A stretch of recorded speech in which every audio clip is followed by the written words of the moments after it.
മുഖ്യമന്ത്രി സ്ഥാനത്തേക്ക് കുഞ്ഞാലിക്കുട്ടി, ജമാഅത്തെ ഇസ്ലാമിയുടെ സാമ്പിൾ പഠിക്കട്ടെന്ന് AK ബാലൻ. വർഷങ്ങൾ ഇത്രയൊക്കെ ആയിട്ടും, ഇത്രയൊക്കെ പ്രായമായിട്ടും, ഇത്രയൊക്കെ രാഷ്ട്രീയ പാരമ്പര്യം ഉണ്ടായിട്ടും AK ബാലനൊക്കെ ഇന്നും ആ പഴയ 10ാം ക്ലാസിന്റെ അല്ലെങ്കിൽ ആ 80 കാലഘട്ടത്തിൽ നിന്നും ഇന്നുവരെ പുറത്തേക്ക് വന്നിട്ടില്ല എന്നുള്ളതാണ് വാസ്തവം. ഈ രാജ്യത്ത്, ഈ നാട്ടില് മതങ്ങളെ തമ്മിൽ തല്ലിക്കാനും വർഗീയത പറയാനും വേണ്ടിയിട്ട് ഒരു പറ്റം ജനങ്ങളെ ഇപ്പോൾ സൃഷ്ടിച്ചെടുത്തിട്ടുണ്ട്. ആ സൃഷ്ടിച്ചെടുത്തതിൽ ഒന്നാമത്തെ കക്ഷിയായി വരുന്നത് CPIM ആണ്. RSS ഒക്കെ പഴയ പോലെ അത്ര വലിയ വർഗീയതയൊക്കെ പറയിൽ നിർത്തിയെങ്കിലും ഇപ്പോൾ അവരുടെ പണി ഏറ്റെടുത്തിരിക്കുന്നത് ജനങ്ങളെ തമ്മിൽ തല്ലിക്കുവാനും അല്ലെങ്കിൽ മതങ്ങളെ തമ്മിൽ തല്ലിക്കാനും ഏറ്റവും കൂടുതൽ കൊട്ടേഷൻ എടുത്തിരിക്കുന്നത് ഇപ്പോൾ AK ബാലനെ പോലുള്ള വർഗീയവാദികളാണ്. AK ബാലൻ, വിജയരാഘവൻ, അങ്ങനെ തുടങ്ങുന്ന കുറെ രാഘവന്മാരും EP ജയരാജന്മാരും ഈ പാർട്ടിയിലുണ്ട്. ഈ പാർട്ടിയിൽ അവർ തുറക്കുന്നതൊക്കെ അല്ലെങ്കിൽ ഏതെങ്കിലും ഒരു രീതിയിൽ സംസാരിക്കാൻ ശ്രമിക്കുന്നതൊക്കെ മതങ്ങളെ തമ്മിൽ തല്ലിക്കാനും മനുഷ്യരെ തമ്മിൽ തല്ലിക്കാനും വെറുപ്പ് വിതറാനും മാത്രമായിട്ട് AK ബാലനൊക്കെ ഈ രാഷ്ട്രീയത്തെ ഉപയോഗിക്കുകയാണ്. ഏത് മുഖേനയും ഏത് രാഷ്ട്രീയ പാർട്ടിയെയും ഏത് വർഗീയ കക്ഷികളെയും കൂട്ടുപിടിച്ചുകൊണ്ട് ഞങ്ങൾക്ക് അധികാരത്തിൽ തുടരണമെന്നുള്ള ഒരു നിലപാടെടുത്ത പാർട്ടിയാണ് ഈ തവണ CPIM.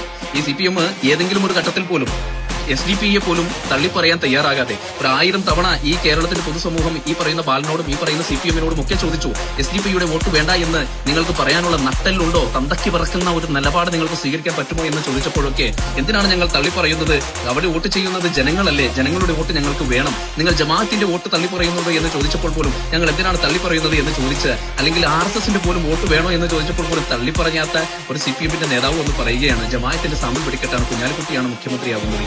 ഇനി കുഞ്ഞാലിക്കുട്ടി മുഖ്യമന്ത്രിയായി എന്നിരിക്കട്ടെ, അതിന് ഇവരുടെയൊക്കെ ഓശാരം വേണോ?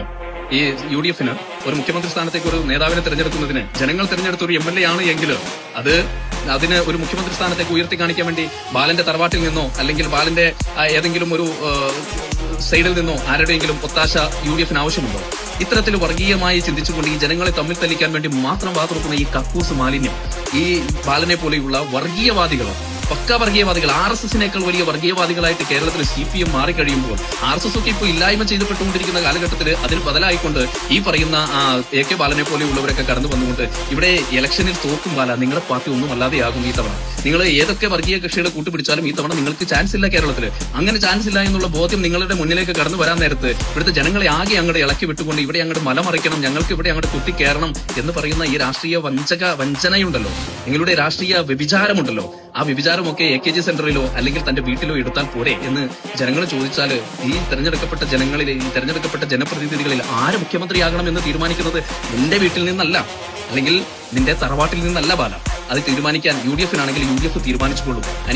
ജമാഅത്തിന്റെ സാമ്പിൾ പിടിക്കട്ടാണെന്നൊക്കെ പറഞ്ഞ് ഈ സമൂഹത്തിൽ ഒരു സ്പർദ്ധ ഉണ്ടാക്കുന്ന രീതിയിലേക്ക് ഏതെങ്കിലും ഒരു ഘട്ടത്തിൽ ഈ ജമാഅത്തിനെ പോലും തള്ളിപ്പറയാൻ നിന്റെയൊക്കെ ആ പുഴുത്ത നാവ് കൊണ്ട് കഴിഞ്ഞിട്ടുണ്ടോ ബാല എന്ന് ഈ ജനത ചോദിച്ചാല്, ബാല ഞങ്ങൾ തള്ളിപ്പറഞ്ഞിട്ടുണ്ട് എന്ന് പറയാൻ നിനക്കൊക്കെ നട്ടെല്ലുണ്ടോ? അന്തയ്ക്ക് പിറന്ന ഒരു നിലപാട് വെച്ചുകൊണ്ട്, ആ ഒരു സ്വഭാവം വെച്ചുകൊണ്ട് പറയാൻ പറ്റുമോ ഞങ്ങൾ ജമാഅത്തിന്റെ വോട്ട് വേണ്ട എന്ന് പറഞ്ഞിരുന്നു എന്ന് പറയാൻ കഴിയില്ലല്ലോ ബാല. പിന്നെ UDF-ൽ ആരെ മുഖ്യമന്ത്രിയാക്കണം എന്ന് തീരുമാനിക്കേണ്ടത് ബാലന്റെ തറവാട്ടിൽ നിന്നല്ല, അത് UDF-കാരാണ്. ഇനി അത്ര നിനക്ക് വേദനയുണ്ടെങ്കിൽ, നല്ല മുള്ളുമുരുക്ക് എവിടെയെങ്കിലും ഉണ്ടെങ്കിൽ അതിന്റെ മുകളിലേക്ക് തുണിയില്ലാതെ വലിഞ്ഞു കയറിയിട്ട് കയറുമ്പോൾ കുറച്ച് എണ്ണ പുരട്ടാൻ മറക്കരുത്. മേളിൽ നിന്ന് കൈ വിട്ട് താഴേക്ക് വന്നാൽ നിന്റെ ഒരുവിധമുള്ള സൂക്കേടൊക്കെ മാറിക്കിട്ടുമെന്നേ പറയാൻ കേട്ടോ.